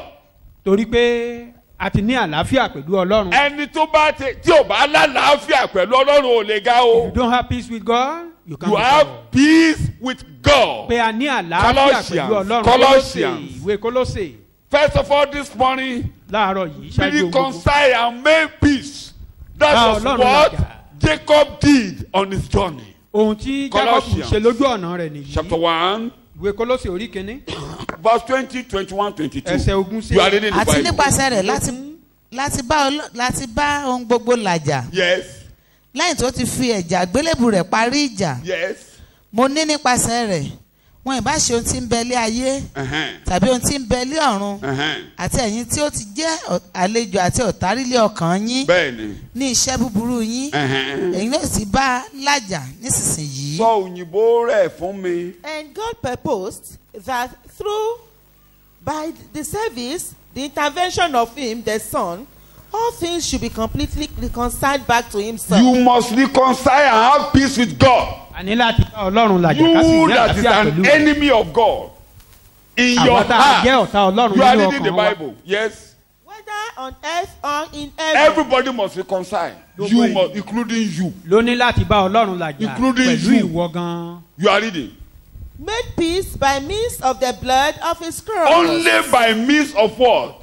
Of the blood of His Nípasẹ̀ ẹ̀jẹ̀ cross. nìkan. Peace with God. Àlàáfíà pẹ̀lú Peace Ọlọ́run. with yourself. Àlàáfíà fún pẹ̀lú ara rẹ̀ gan. Ogun tó ń jà ọ́ inú mo sọ ní jẹ̀ẹ́dógún. The battle you Ogun are tó ń passing jà through, ọ́ the inú battle ọkàn ẹ ló wà. that you are passing through Ìwọ is gangan within gan you. lógun tó ń jà ọ́. You are the source of the battle. Jọ́ yẹn mo sọ̀rọ̀ ogun mẹ́rin tó ń fa ogun kì í ṣe ẹ̀kọ́ àárọ̀ yìí. Mo I lẹ́kọ̀ọ́ pọ̀ mentioned lórí for ẹ̀. the four source of battle. Ẹ rí gbogbo nǹkan tó ń fa ogun yẹn inú èèyàn ló wà. All those things that cause battle is Avarice inú èèyàn within ló wà. man. Àbí bẹ́ẹ̀ kọ́? Pride bó ló wà? Ó wà lọ́wọ́ ọ̀tá níta. Ó wà nínú ọkàn rẹ̀. Pride is residing in Ogun our tó ń heart. jà ọ́. That battle that is against us. Ìlara ẹlòmíì. Envy Ìta ló wà. is envy Eo. outside. Eo. Ogun wo ló jà àwọn arákùnrin Israel àwọn arákùnrin Joseph. What is Ogun the tó problem jà àwọn of ẹnu wọn ló Joseph's wà àwọn ló brother? kógun jara wọn. They wage war against Bí ayé themselves. wọn bá dàrú àwọn ló da ayé ara wọn rú. If their life are So ogun confused, tó ń jà ọ́ are ó confounded wà nù rẹ̀ because ọ̀tá ẹ̀ ò sí ní gbòòrò. your enemy is not outside. It's Ìyá within bàbá ẹ̀ ò you. bá ọjà. Your Àbúrò bàbá ẹ̀ ò bá ọjà. your uncle Ọ̀tá ara rẹ̀ ogun wà your nù brother rẹ̀. is not fighting you. You are your enemy of yourself. Wọ́n á lálàáfíà pẹ̀lú Ọlọ́run. Kí la ní kó ní pẹ̀lú Ọlọ́run? Ọ̀tá Ọlọ́run ni ọ́. Ojó àti Enemy àìgbàgbọ́ of ni God. ọ̀tá Ọlọ́run àkọ́kọ́ tó wà nù ọmọ ènìyàn. Fear and unbelief is the first enemy of bó ni mo God. ṣe máa ṣe o. How do I do it? Where do I go? Ìbẹ̀rùbojo yẹn ni Joseph ní Jacob sákò ònú lé. That fearfulness Lọ́jọ́ is yẹn. the way Jacob Ojó kò from náà the kan town. ẹ̀ But that day, that Lórí fearfulness Ọlọ́run. disappeared. tó máa ràn ọ́ lọ́wọ́ láyé. Ọlọ́run ìrìn àjò. The God of the journey. Kò bẹ̀rù ẹnikẹ́ni mọ́ láyé. He fear no one on earth. Ojó kúrò. Ìbẹ̀rù kúrò. Fearfulness Hey, disappear. bó ṣe máa ṣe. Hey, How do I do bó ṣe it? máa ṣe. How do I do it? Ọ̀tá Ọlọ́run nìyẹn. that they are enemy of God. ta Ọlọ́run ni o. They are enemy of God. ta Ọlọ́run ni. lágbàjá pa mí ọ̀tá Ọlọ́run ni. So person will kill me. Enemy of God. òní jẹ́ kí n jẹ́ṣẹ́ ọwọ́ mi ọ̀tá Ọlọ́run ni. You will not allow me to ìrònú eat yẹn the labor of my gẹ́gẹ́gẹ́gẹ́gẹ́ work. lọ̀tá That Ọlọ́run. thought is the enemy of God. bá Ọlọ́run làjà. Reconcile with God. ta ni mo ní kó bá làjà. mo ní kó bá pásọ owó ẹ̀yẹ làjà. Am I saying you could Ta mo ní kó reconcile bá with làjà. me? Reconcile with God. bó òun bá mi ń jà gan. Even if you are fighting jọ́ tó me. bá ti bọ́ lọ́run làjà ló ní bá mi jà mọ́. The day you reconcile with God, you stop fighting me. ó lẹ́yìn tẹ́ ẹ ti jẹ́ ọ̀tá You nínú ọkàn that are yín enemy within nínú in iṣẹ́. your heart, búburú in yín. your evil works. ẹ wá bá Ọlọ́run làjà nísinsìnyí nípa ikú. Now you reconcile with God through the death. tẹ̀rí ẹ̀ bá. Bow down your head. mo mọ̀ pé mi ò lè ràn mí lọ́wọ́. I know I can't help tó myself. bá mọ̀ bẹ́ẹ̀ gbà ládùúrà. If you know mi ò that, lè dára mi gbà. I can't mi deliver ò lè myself. sọnù orí mi kan dúdú kan fún. I cannot even change any mi ò of lè my dá nǹkan kan fear. yí padà I láyé. can't change anything. mi ò lè dára mi gbà. Not. mi ò I lè cannot dá ẹrù even kan gbé deliver láyé. myself. bí ìyà ń jẹ mí mi ò lè gbára mi lọ́wọ́ ìyà. Even if I'm suffering, I can't deliver myself from suffering. apá mi ò lè dá mi gbà. My power cannot deliver me. ìṣefẹ́fẹ́ mi ò lè ràn mí My lọ́wọ́. smartness cannot help me. ìwà búburú mi ò lè ràn mí lọ́wọ́ láyé àti Not àkóbá. even my wickedness than to nítorí implicate náà me the torí more. ẹ̀jẹ̀ àgbélébù. Therefore, because of the torí blood of the ẹ̀jẹ̀ cross, Jésù. because of the blood of gbà mí God, lọ́wọ́ èròkérò àti deliver ìwàkiwà. me from wrong thoughts gbà mí and wrong lọ́wọ́ ìrònú character. asán mi. Vain thought, deliver me from death. ojú àti ìbẹ̀rù tó ń bá mi ń jà Olúwa dá mi gbà. Fearfulness, Lord, gbà deliver mí mo me. yọ̀ǹda fún ọ. I surrender unto you.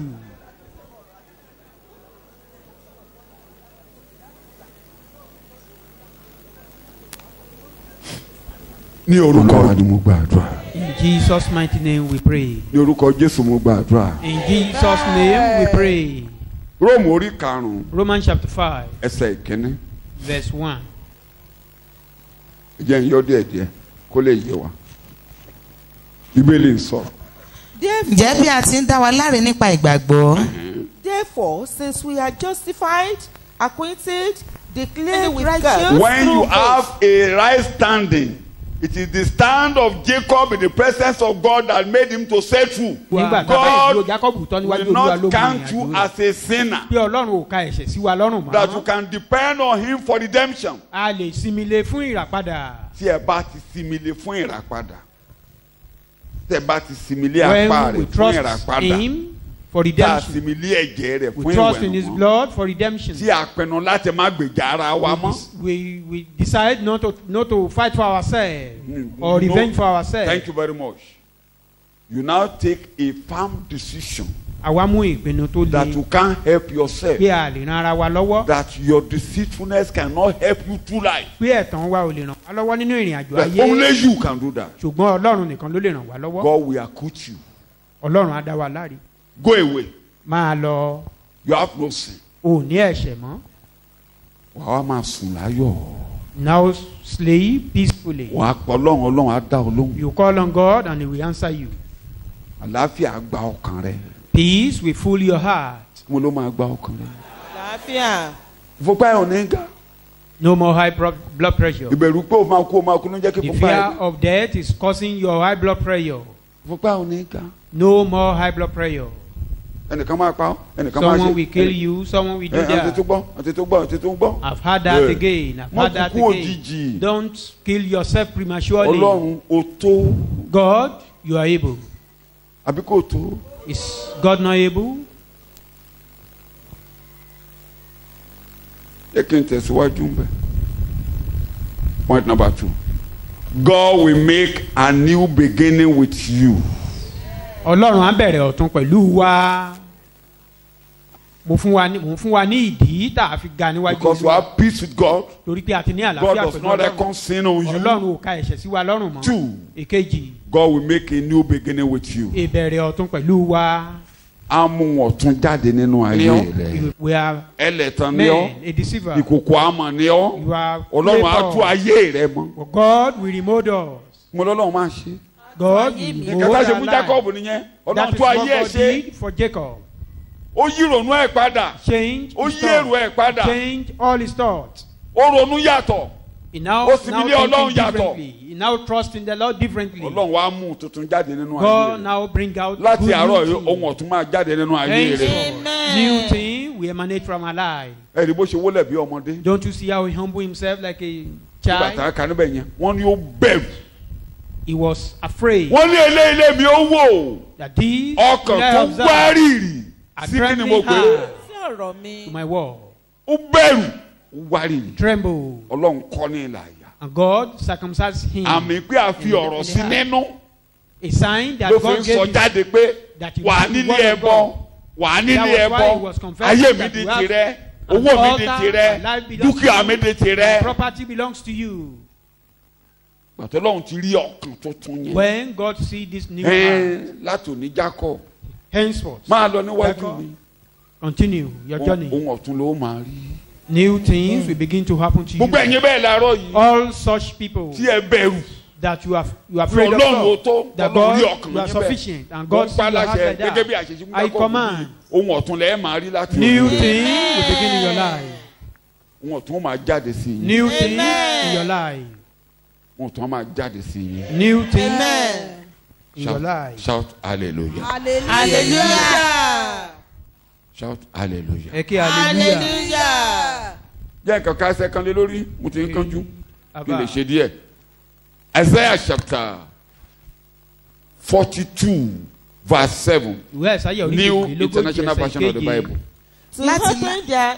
To open hands that are blind, to free captives from prison, 42:7 not 32 42:7 you are reading. láti la ojú àwọn afọ́jú bẹ́ẹ̀ni láti mú àwọn òǹdè kúrò nínú túbú bẹ́ẹ̀ni àti àwọn tí ó jókòó lé òkùnkùn kúrò ní ilé túbú. bẹ́ẹ̀ni gbogbo ẹ̀yin tójú yín fọ́ ojú yín á là pátápátá. All those who are blind, may God open your heart. ìyẹn ni pé ohun ọ̀tún á máa dé bá ọ It láti means àkókò yìí a lọ. new things henceforth. bẹ̀rẹ̀ ohun tuntun fún ọ lórúkọ The beginning of a Jésù. new thing. 3. Kẹta, àwọn tó ń ṣépè those who are causing. inú ẹ̀mí náà ti mọ̀ pé wọ́n ń ṣépè lẹ́nìí lórí. It's only in the spirit they could decode it that these people are not Bálámù God's people. Bálámù dénú ẹ̀mí kó tó mọ̀. Balaam got into the pé ẹni spirit gíga before lòún sọ̀rọ̀ he sí. knew that he's talking Numbers to a chapter tall. 3 Numbers Numbers chapter 3 of the chapter Bible. 3. Yes. Numbers 23:7.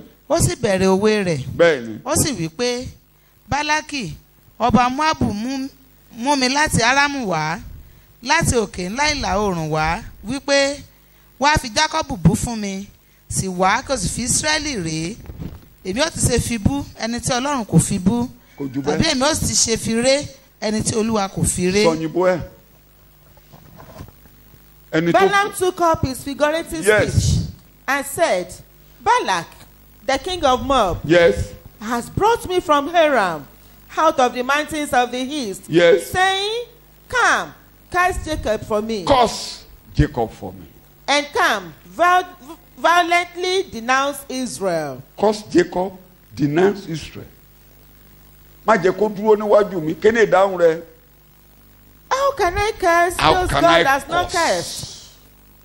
How can I violently denounce those that Lord How has can not I denounced? curse? àwọn tó ṣèpàdé lé ọ lórí láàárọ̀ yìí Those who are bóyá wọ́n ti holding ṣe lóru meeting wọ́n ṣe nínú ẹgbẹ́ maybe òkùnkùn in the wọ́n night gbẹ́bọ lé ọ or in lórí the níbi court kí n sábà ti ń gbé. or anywhere. èmi ó they are ṣe gathered fi bú together. ẹni How tí will I cause lórí ẹsẹ̀ rẹ. you ẹ whom ò God lè has fi not mí called? bú torí You cannot Ọlọ́run ò cause fi me mí bú because dìde God lórí has not ẹsẹ̀ caused rẹ. me. ẹ ò lè fi mí bú You cannot cause Ọlọ́run ò me. fi mí bú For God has not caused me. gbogbo ìpàdé tẹ́ ẹ ń ṣe All your òfo meeting in vain. ẹ ò lè fi mí bú You can't Ọlọ́run cause ò me fi mí bú because God has not caused me. ẹ ò lè fi mí ré Ọlọ́run ò fi mí ré. You can't cause me. For God has not caused me. ẹ kú ìpàdé o ẹ kú ẹjọ́ o Continue in your meeting. ẹ kú ẹjọ́ o Continue in your meeting. torí Ọlọ́run ò lọ́wọ́ sínú ètò yín kò lè rí Because bẹ́ẹ̀ God is not o supporting you, therefore it Kò can't lè come rí to pass. bẹ́ẹ̀. It can't come to kò pass. lè rí It bẹ́ẹ̀ cannot come to èmi á pass. máa ga níwájú Olúwa kò lè And rí we continue to be bẹ́ẹ̀ tall. Kò lè rí before bẹ́ẹ̀. God. It can't possible.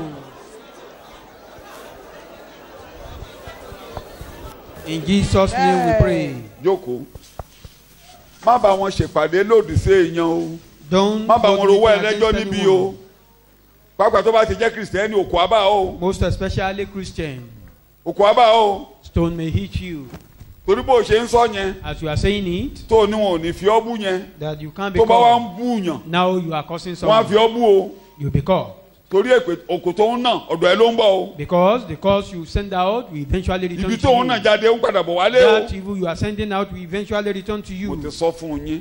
I've told you. tẹ́ ẹ bá rí babaláwo tó máa bá yín sòótọ́. If you see any herbalist that will tell you wọ́n the lè má truth, mọ̀. they may not know it. ṣùgbọ́n àwọn tó bá jẹ́ ìjìnlẹ̀ gidigidi. oògùn ni pé go forward. For those who know the origin Come back. of charm is it will go forth and return to the owner. bó ṣe ń lọ rí àlọ́ báyìí It will go forth, then return to the sender. ẹjọ tẹ́ ẹ bá rán ọmọ níṣẹ́ kí lọ́mọ máa ń ṣe. When you send your Tọ́mọ son bá wá an errand, iṣẹ́ kí lẹ what máa will he ṣe? return to you? mo rán ọmọ mi kan níṣẹ́ ní ọ̀sẹ̀ tó kọjá. I sent mo ṣáà ń retí ẹ̀ one ṣá of my sons mo ń retí ẹ̀ an ṣá ìgbà errand tó jáde last mo pe week. jáde I ní was ṣọ́ọ̀ṣì pé expecting him, mo rán ọ níṣẹ́ ìwọ ọmọdé wà á jábọ̀ ló dọ̀bálẹ̀. and I said, you Wàá an máa errand, retí àbọ̀ you didn't iṣẹ́ call. rẹ̀. You didn't give me report. kó bá rán ogúngùn níṣẹ́ wá dàṣẹ jíṣẹ́. You send a group a message, Tó then bá they dẹ̀ ń bọ̀ wá return to jíṣẹ́. you, give you the tó o report. bá ṣètùtù dé wà á rọ̀ràn. If you don't prepare for it, then you may be o in gbọ́dọ̀ trouble. múra dé. You must be. Kì í wọlé lófo. Prepare. It can't come empty-handed. kí mo ní kì í ṣe. It can't come ó ń bọ̀ empty-handed. wá mú ẹ jẹ. It's coming to suck blood. torí òun rán níṣẹ́ ni ó ń bọ̀ wá Because mú you ẹ send jẹ. him an errand. oògùn nìyẹn. That is sham for you. oògùn nìyẹn oògùn kóògùn. Any oògùn sham, kóògùn. any sham. bá a ti lọ ń bọ̀. jìgìdì tiẹ̀ burú tiẹ̀. Hymns is very tí o bá dangerous. tẹ bá ẹni yẹn ó gbọ́dọ̀ pààyàn. If he didn't meet that person, kó he tó má must kill pààyàn something. He must ètùtù kill. rẹ̀ á pọ̀. Before he can kill, then it means you must be very powerful. tó má bẹ̀rù wọn. Don't be afraid of death. ìpàdé burúkú ò ní ṣe lórí ayé tèmi. Evil meeting will not be fulfilled over your life. tó jẹ́ kọ́kàn ẹ balẹ̀. Just calm down. Jacob ọ̀hún nìyẹn ṣe ló ń ga sí. That is Jacob. màmá ga sí sọ bẹ́ẹ̀ màmá ga We sí. continue to progress. I will be wo progressing. wo lọ́ka bẹ́ẹ̀lì pé kán má ṣe lára rẹ kán má rojọ́ ẹ o ti kú. That they won't envy you. ẹni bá ti You dáa are fún náà ń rojọ́ ẹ. It's only if you are perfect that they Àbí? will not bad about you. ìgbà tí yóò dáa fún Jacob sẹ́nìkan sọ̀rọ̀ rẹ̀. When it was not well with gbàdá yẹ Jacob, ti did dáa bẹ̀rẹ̀ anybody sí talk fi jowú about ẹ̀ him? yẹ́yẹ́ lọ́ka bíbélì Read your ayé Bible. mi àti pọ̀pọ́ mi àti ẹ̀tọ́ láwọn méjì ló kù sílé à ń ka áàsì lẹ́nu ọjọ́ mẹ́ta yìí. We were reading Acts of Apostles in our family Orílẹ̀-èdè house. dá àwọn méjì ló kù sílé àwa ń kà àwa bẹ̀rẹ̀ sí We were reading. gbogbo ibi tí bàbá Paul bá ti dé. Anywhere Paul goes, àti ìlara náà fi ń envy. bá aṣẹ́ ìránṣẹ́ jà wọ́n dìde wọ́n jó They rose up against him. kò turu kan lára rẹ̀ mo ní kò ṣe. He never. bọ́n bá ṣe ń ṣèpàdé It ló ń doesn't harm tẹ̀síwájú him as they are bọ́n bá holding ṣe ń their ṣèpàdé meeting. He's ló ń tẹ̀síwájú progressing. He's progressing. wọn ò lè mọ́ bínú sí ọ They cannot. torí but a be máa dáa angry. fún ọ sọ bẹ́ẹ̀ a máa dáa Because fún it will mi be well with you. ó ti It dáa will be fún mi well á with dẹ̀ you. máa It dáa is fún well mi. with me and it will be well with me. Jésù Olúwa wa In Jesus' name, Fọkàn ẹ we balẹ̀. pray. Calm down. àfi kó bá wà nù májẹ̀mú tá à ń sọ yìí. Except if you are not in the covenant we are talking a about. ti wọnú májẹ̀mú pẹ̀lú bàbá We've entered into nípa a èdè covenant yípadà with méjì Father. ẹ̀jẹ̀ àti Jókòó jogún Jésù lọ́wọ́ ọ̀tún bàbá. mo máa mẹ́ Tẹnu pariwo. mọ́ ire àwa mi rè. ọ̀tá lè bínú. Máa jíṣẹ́ bàbá. Èṣù lé halẹ̀. Kò sóhun tó fẹ́ ṣe. Ó yẹ panu mọ́. Ó bí àṣàmbálẹ̀ tí àgbélébù ti ṣẹ́ ọ̀run alágbára. mi ò sọ bẹ́ẹ̀ mi ò lè wálẹ̀. I ẹ can't kàn come ń rò pé down. mo máa wálẹ̀ ni mi ò lè I wálẹ̀. only thinking that, but I can't come down. ẹrù bẹ́ẹ̀ ni You are only thinking ẹrù bẹ́ẹ̀ ni mi ò lè wálẹ̀ mọ́. torí Ọlọ́run ò fi mí bú. God has not caused me. mi ò lè wálẹ̀ mọ́. Jésù Olúwa wa. In Jesus' name. Then ló díẹ̀ sí. Standing on the rock, standing on the rock. I'm standing on the rock. Jesus is the rock. I'm standing on the rock. I'm standing on the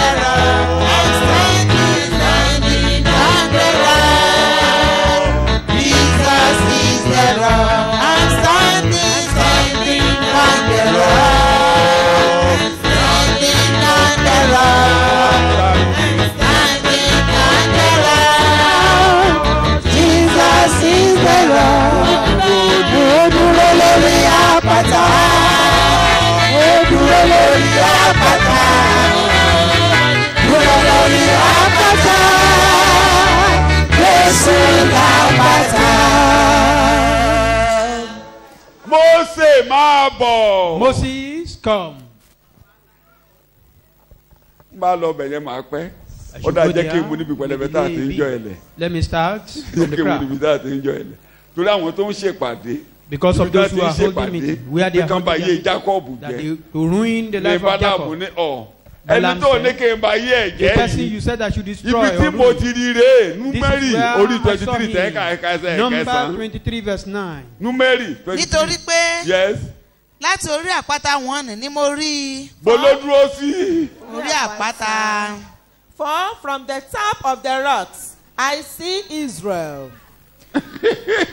Àti láti òkè wọn ni mo wò ó. And from the hills I behold him. Kíyèsí Behold. àwọn èèyàn wọ̀nyí yóò Ó tó. dágbé. Mo ń wo Peter lórí àpáta. I can see Kunle upon the rock. I Eo. can see Kunle upon the rock. Ìgbà tí gómìnà ìlú mi ń ṣe gómìnà. I need you don't know Peter the Rock. The former governor of Ekiti State, I that need is what you you know normally call Peter himself. the Rock. Àbẹ́sẹ̀ ló ṣe ń wí. Àpáta. Mi ò mọ̀ ṣe olóṣèlú mi ò mọ̀ wọ́n o. I'm not a politician, I don't Ó know. lè rà them. padà kó jẹ president wa lọ́la báyìí. He can struggle and eventually Bẹ́ẹ̀ni become I'm Peter the Rock. a president. I'm Peter the Rock. and the same statement he'll be using. Orí ibo náà ti náà ti rí Ísírẹ́lì yìí. Where was Israel found? Upon the rock. Mósè Moses, máa bọ̀. come. Ibì kan wà lẹ́bàá ọ̀dọ̀ mi. There is a place beside me. Ó yá máa bọ̀ níbẹ̀. Ẹ̀bá ọ̀dọ̀ mi ló wà. Come, it's beside me. Wá dúró lórí ẹ̀. Come and stay upon Kì í it. ṣorí ẹ̀ nìkan ni mo fẹ́ kó o dúró sí. You will not Ìwọ only stand àpáta upon yẹn the gan á rock. dè kan. You and the rock will become one. Mo fẹ́ kẹ́ dè kan. I want you to become one. Àpáta yẹn lanu sí méjì. The Ó rock yá will wá kó crack. sínú ẹ̀. Then be inside the rock. Àpáta panudé mọ́. And the Panudé mọ́. close, the rock closed. Ìyẹn ni olórin yẹn fi kọ́. That is why that songwriter Ayéra. Fọ́sí méjì. Fọ́sí méjì. crack into two. Jẹ́ kí o.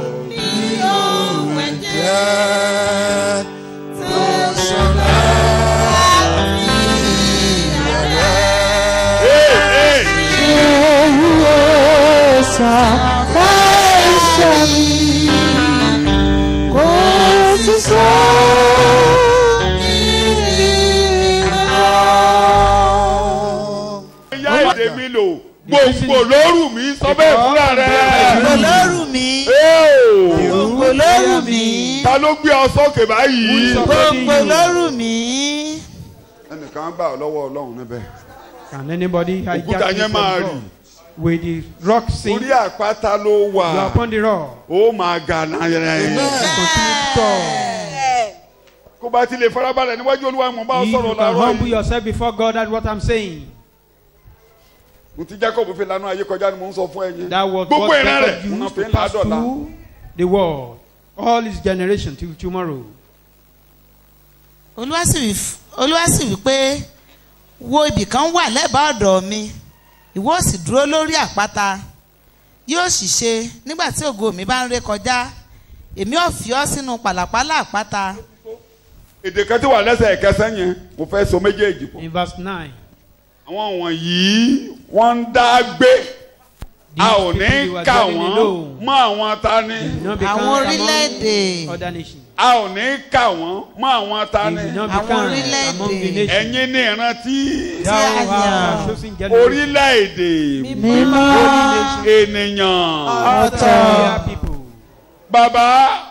Father, Àwọn wọ̀nyí tó gbọ́ ọ̀rọ̀ mi. these people that listen Mo to ti my fi word, ọ̀rọ̀ mi fún wọn. giving them my word, Wọ́n yìí ṣe ti ayé. They are not of the world. Gẹ́gẹ́ bí èmi ṣe ti ayé. As I am not of the Sọ world. bẹ́ẹ̀, èmi ò í ṣe ti ayé. I am not of the world. Torí mo ti gbọ́ ọ̀rọ̀ Because Jésù. I've heard the word of Christ. Ọwọ́ ayé ò lè ká mi. The world cannot handle Ayé me. ò lè mú mi wálẹ̀. They cannot bring me down. Tó bá jẹ́ tayé ni ọ wà wálẹ̀. If you are of the world, Mi they ò can ṣe bring you táyé. down. But I'm not of the Mi ò í world. ṣe tayé. I'm not of the world. A ò kà mí mọ́ I don't orílẹ̀-èdè. count among the nations.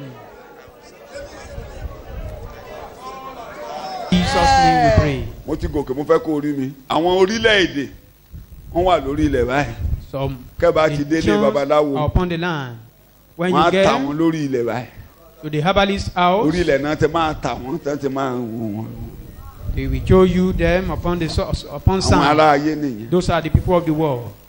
Àwọn aráyé ló wà lórí ìran yìí. They are upon the sand. Àwọn aráyé ni wọ́n fi gíláàsì pé ẹ They sọ can, nípa. they can call them on Ará the ayé mirror nìyẹn. and you can shoot them right there. Kí ni mo pè wọ́n? Those are the people of the Ẹ world. o àwọn ènìyàn lásán. Ṣùgbọ́n àwọn Ordinary wọ̀nyí people. But these people, wọ́n dá yàtọ̀. they are peculiar. Wọn ò sí lára àwọn orílẹ̀-èdè They are not yòókù. among other nations. Bó o pọ̀fọ̀ kò ràn wọ́n. Talking incantation, it Wọ́n comes dá like that. yàtọ̀. They are peculiar. So jẹ́ kọ́kàn ẹ balẹ̀. Calm down. Oore tó lè ṣe fúnra ẹni pé kó wáyé kó dúró The níwájú good Ọlọ́run thing you méjì can àkọ́. do to yourself is to have chance in the O presence jẹ́ of kankan God. láyé o. You are nothing in this Tó bá world. tọ́lọ́run bá ti rí ẹ lò. Once you are not useful to God, you are Wọ́n bá nothing. wọn bá ti ń gbàdúrà fáwọn ọmọ ẹ. Wọn ò jẹ́ kankan. When you are praying, Kò sí kẹta fẹ́ pray dà for tẹ́lẹ̀ your kan ò dà. children. Kò sí kẹta ẹnìkan ń gbé nínú ayé tó nítumọ̀ o. There is nothing Wọ́n á fi ọ́ anyone sọ̀kò will dànù tó come bá in ti the kàn wọ́n world orílẹ̀-èdè that wọ́n á is fi ọ́ sọ̀kò dànù. meaningful. Ayé ayé mọ́ tó bá ti jọ́ Ọlọ́run bá ti gbé ẹ lọ́wọ́ báyìí. If you are not in the hand Kí of ló fẹ́ dànù God, ayé? Tẹ́nìkan ò ṣẹ̀ṣẹ̀ darí. what is it that you want to become in this world that someone has not been before? Àbí? Bí àṣà Vanessa Ope ọmọ èèyàn ṣáà ní Just Brown tó ń fi jẹ́ ẹsẹ̀ rìn bàbá ayé á mú ẹ mọ́lẹ̀ The world o bá fi jẹ́ ẹsẹ̀ rìn will just bring you ayé down. No matter what you use, this world, this tó bá world, ti dára wọn if you are among, ayé if you belong to them,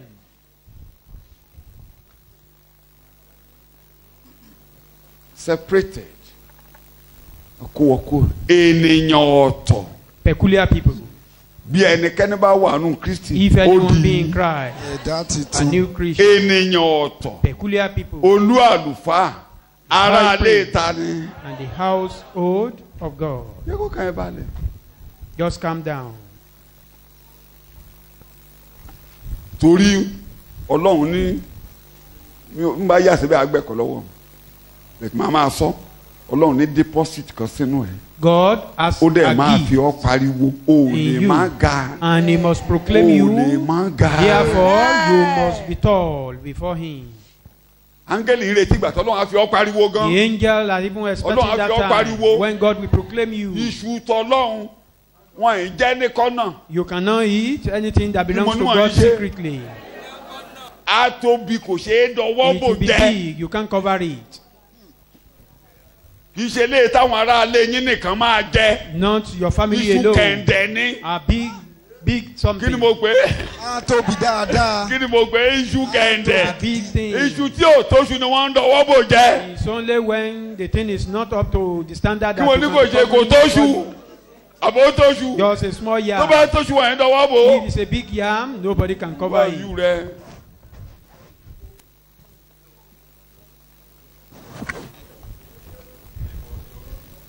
Tó o máa bẹ̀rù níbikíbi o bá Fear wà not. Anywhere you jẹ́ ká find máa yourself, tójọ́. let them The continue to more they gossip. tójọ́ ẹ, the more you ga. The more they gossip about you, the more you are calling. àmì Jésù. Ẹjọ́ ẹ títò is your promotion. The gossip concerning you Amen. will promote you. Ìpàdé ọ̀tẹ̀ is your promotion. The rebellious gathering will promote you. Was Joseph not promoted? Ṣé àgbẹ̀ Were they Joseph not ga? talking about Ṣé him? wọ́n sọ̀rọ̀ nípa The rẹ̀? more they planned against him, the more he was Gbogbo bá promoted. ṣe ń dìtẹ̀ From mọ́ bẹ́ẹ̀ ló prison ga to láti inú palace. ẹ̀wọ̀n sínú Amen. ààfin. èmi lọ́lọ́run bá sọ. Má worry ìfẹ́ lẹ́jọ́. Don't be afraid. Eh. Fear not of those gossipers. Kò tẹ́ ó sì kẹta òfin bá mi ń jà bó ṣe wà yìí kò sí.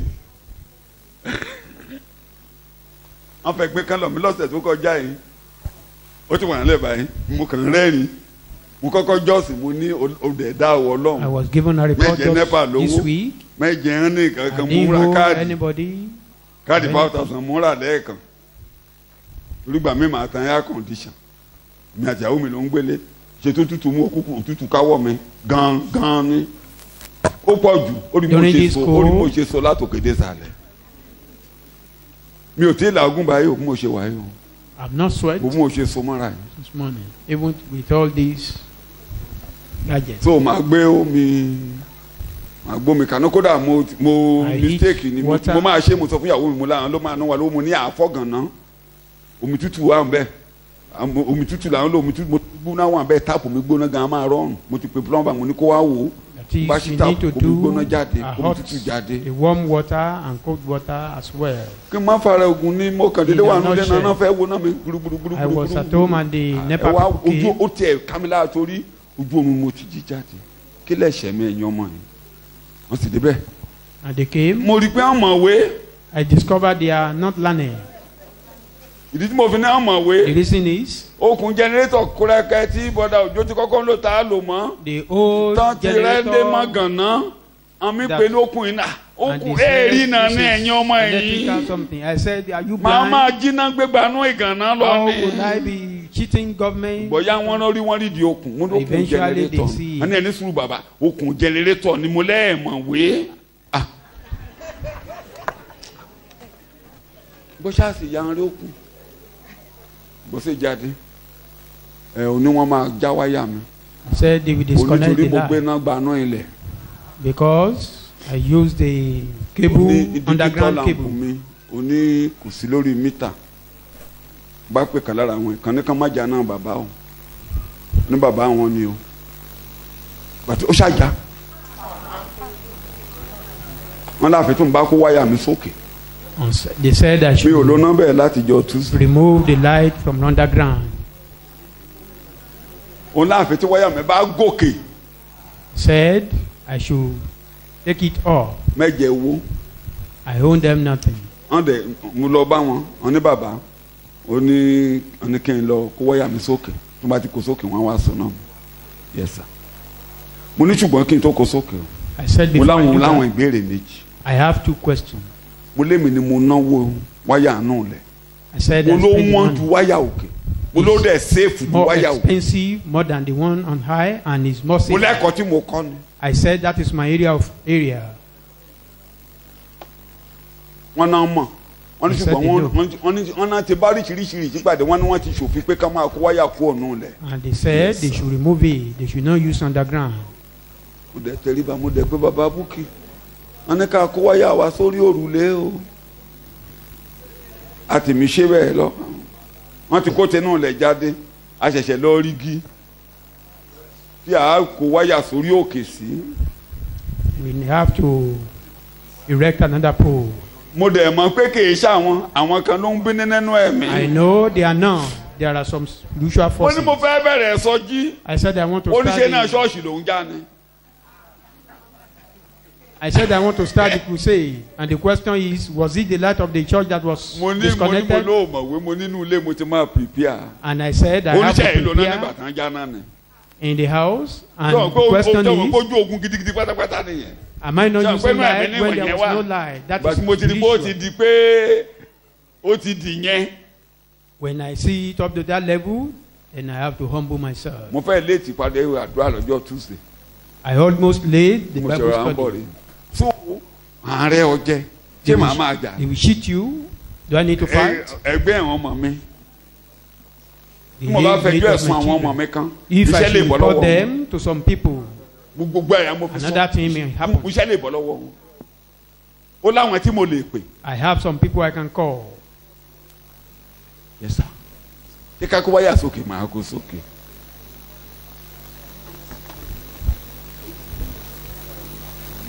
kò sí nǹkan tó lè ṣe fún mi mo ti ga màá máa ga. There is nothing you can do unto me. I'm already tall, and it will continue. mo ti ga màá máa ga.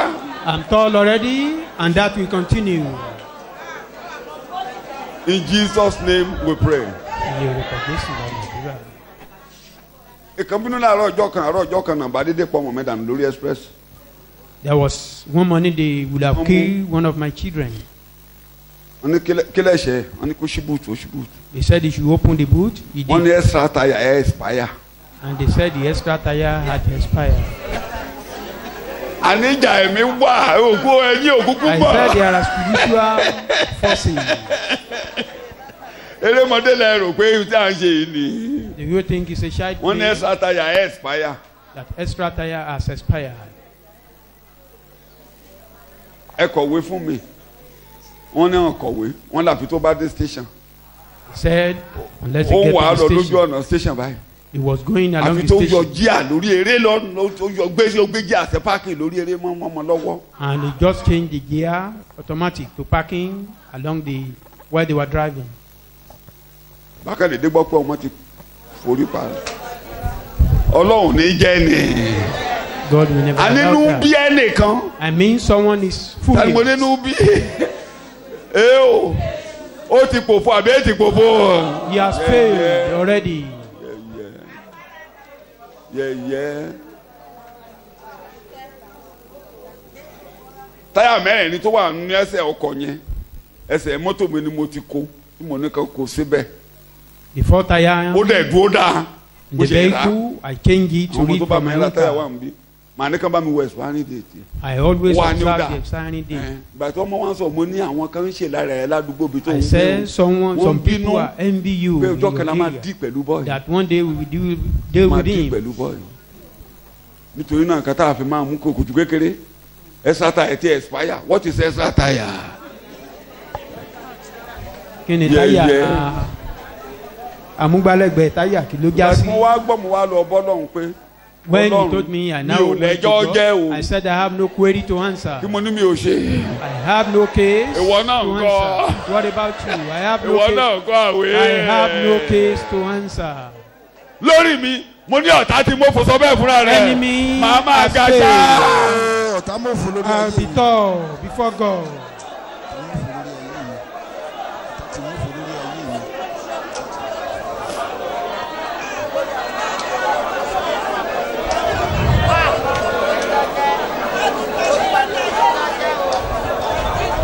Jésù Olúwa wa. Jesus' tó bí name. ọ̀tá nínú gan nìyẹn ìyókù ẹ̀ pàdé mi níjọ́ mẹ́jọ Why lágbára enemy are Ọlọ́run. angry. Númérì 23:10 Number chapter ó ní ọjọ́ ọ̀la tó dára tó lógo You have a ọjọ́ glorious ọ̀la and yẹn ni àwa wonderful ti rí future. ìràwọ̀ rẹ̀ We've seen his Ta ló star. lè àwa ti rí ìràwọ̀ rẹ̀ ń ló bí ọ̀tá nínú star. That is why ẹsẹ̀ enemy are kẹwàá. angry. ta ló Verse lè ka 10. erùpẹ̀ Jákọ́bù Eo Who can count the dust of Jacob? bẹ́ẹ̀ ni àti iye ìdámẹ́rin Ísírẹ́lì? bẹ́ẹ̀ Or ni number the first part of Israel? Jẹ́ kí èmi kí ó kú ikú olódodo, Let me die the death of the upright. kí ìgbẹ̀yìn mi kí ó sì dàbí tirẹ̀. ọmọdé yìí nígbẹ̀yìn tó dáa sọ bẹ́ẹ̀ mo nígbẹ̀yìn tó The dáa future of this child is mo good. nígbẹ̀yìn tó I dáa have a very good future. ẹni fẹ́ ṣèpè lónìí jẹ́ ká yé mi dàbí ayé rẹ̀ wọ́n á The máa person that forúkọ rẹ̀ wants to gbàdúrà cause sọ bẹ́ẹ̀ wọ́n á máa forúkọ mi nonsense, let my gbàdúrà life be like their ọ̀rọ̀ mi á life. dẹ̀ rí My case will Ọ̀rọ̀ turn mi to á dẹ̀ testimony. rí. My case will turn to testimony. jẹ́ ká yé mi dàbí ayé Peter owó ẹ̀yẹ Let my life Jẹ́ ká be yé mi like dàbí this, ìdílé owó like this ẹ̀yẹ. life, like their wọ́n á máa fi mí family. gbàdúrà They will be using my own as a reference ọjọ́ iwájú point. mi dá My future is brighter. Jésù Olúwa wa In Jesus' name we nǹkan rí pray. yẹn ayérayé ológo That is ọmọ eternal. ayérayé ni ọ́ You are eternal. o ìṣàrà àbí sọ bẹ́ẹ̀ You bí are o not ìṣàrà of this àbí people. You are not of this world. ọ̀rọ̀ mi lẹ́yìn màá rí lédè sí ní kẹ́yìn My case, I will have Màá a rí place of lédè rest sí ní at kẹ́yìn. last. nígbà tí ayé yìí bá tán At the end of this world, so ayé ò lè bá mi balẹ̀ therefore, the world cannot bring me down. Jesus' name jẹ́ we n parí pray. ẹ̀kọ́ síbẹ̀ ṣé ó wá yé ọba yìí pé wàá máa ga Do you now ṣáá understand that ee will be wàá máa progress. lékè ṣáá. You will be above. dídé lórí ẹsẹ̀ jẹ́ ká lọ dúpẹ́ Rise lọ́wọ́ up ọlọ́run on jẹ́ your parí feet. ẹ̀kọ́ síbẹ̀ kó parí mi nígboro Thank God. parí mi nígboro nírọ̀lẹ́ pé olúwa o ṣé o Lord, we thank you. torí ẹ̀jẹ̀ ló fi rà mí ẹ̀jẹ̀ ní Jésù fi rà mí kì í ṣe ẹ̀jẹ̀ ewúrẹ́ tàbí tọmọ màlúù sọ pé ẹ̀jẹ̀ rẹ̀ ló fi rà mí. lánàá ẹ kó o dúpẹ́ lọ́wọ́ ọlọ́run o ṣé láàárọ̀ Let's yìí open olúwa o our ṣé o. mouth and thank God for o this ṣé o morning. o ṣé o bàbá o ṣé o ọmọ o ṣé o ẹ̀mí mímọ́. ọlọ́run wa yìn ọ́ olóore ọ̀fẹ́ ṣé o nípamọ́ra láàánú wa ó ṣé o bàbá yìn ọ́ agbé ọ̀gá lọ́pọ̀lọpọ̀ olóore ọ̀fẹ́ ṣé o olúwa yìn ọ́ ọlọ́run wa yìn ọ́ olúwa ó ṣé o bàbá ó ṣé o ọ̀tá ayérayé ẹ ṣé o bá àwọn ọba ẹ ṣé o olóore ọ̀fẹ́ ṣé o.